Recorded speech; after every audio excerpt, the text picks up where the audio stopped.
Welcome to First Page Fridays, a video series from the Ames Free Library. Join us each week as AFL staff share the first pages of books from a wide variety of genres. We'll read everything from new releases to titles from the library's most popular authors and even some of our personal favorites. The Blame Game by Sandy Jones. Prologue. She wants to be everything to everyone, but making yourself indispensable is dangerous. It means you're party to secrets that others don't want you to know. It means you'll go to any length to keep your own close to your chest. It means that everyone around you becomes collateral damage. But she'll not bring me down. I'll get to her before she gets to me. Her need to be essential is about to make her an accessory. Part 1. I'm sure, as soon as I see the door ajar, that something has happened. I never leave my garden office unlocked overnight. Not because there's anything in here worth stealing, but there's been a spate of petty shed burglaries around here recently, and I don't need my clients' files strewn across the manicured lawns of Tattenhall in the hapless pursuit of a mower or power tool. Though you'd have to be pretty stupid if you honestly thought that the sprawling estate was tended to by a handheld trimmer kept in my pimped-up shed. The 50 acres of rolling land that surround our cottage are maintained and nurtured by a team of 3 full-time greenskeepers, who you're more likely to see astride a sit-on John Deere than hovering a Flymo. I remember Leon showing me the barn where all the machinery is kept when we first moved here after he'd become the estate's manager. My eyes had stood out on stalks, as I'd always been a tomboy growing up, and one of the best days I remember having as a child was being taken to Diggerland, where I was allowed to operate a JCB. I patiently waited in line for over an hour just so I could pick up dirt from one pile with the giant bucket and move it into another. My dad was infuriated that a theme park would charge for such an inane activity, but I'd been delighted. Pushing the memory to the back of my mind before it turned sour, I tentatively pull open the door and peer inside the converted outbuilding I've grown to love.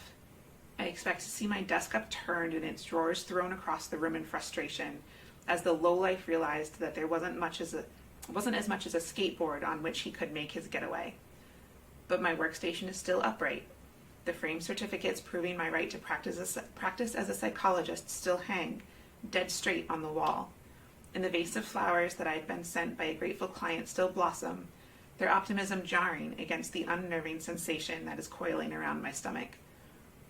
My eyes travel to the salmon-colored couch, where many a life story has been shared, but its cushions remain perfectly plumped, and the magazines on the coffee table are fanned out just as I had left them after my last appointment on Friday.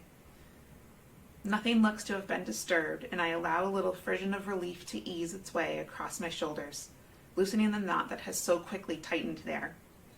Maybe I had carelessly left the door unlocked, and the breeze had just taken it off the latch, leaving it swaying in the brisk morning air. I admonish myself, promising that I will pay more attention in the future. There might not be anything in here to entice an opportunist looking for an easy grab and sell, but there is still incredibly sensitive information held within the drawers of the cabinets that, in the wrong hands, could have far more damaging consequences. I take a sip of my coffee and turn the electric heater on just to take the edge off. It's forecast to be a warm day, but the overnight coolness has made its presence felt, not helped by leaving the door open, I say scathingly to myself. I shiver involuntarily as I open my diary, though I can't tell whether it's because of the very real chill in the air or seeing who my first appointment is. Jacob. My chest tightens and I ask myself for the 100th time whether I've done the right thing by him. I know I certainly haven't done right by Leon, but then I wonder if that's not his own fault. If he hadn't been so distracted lately, I would have found it easier to tell him. But the job that we thought would give us more time together has actually resulted in exactly the opposite. Because even when he's home, he's on constant call, and the summer concert that he spent the last 4 months organizing is fast approaching, leaving him with even less time and certainly less patience. I've wanted to tell him about Jacob, tried several times, but he's never listened long enough for me to get to the important part. But maybe that's just me choosing to see it that way because I know how he's going to react when I do.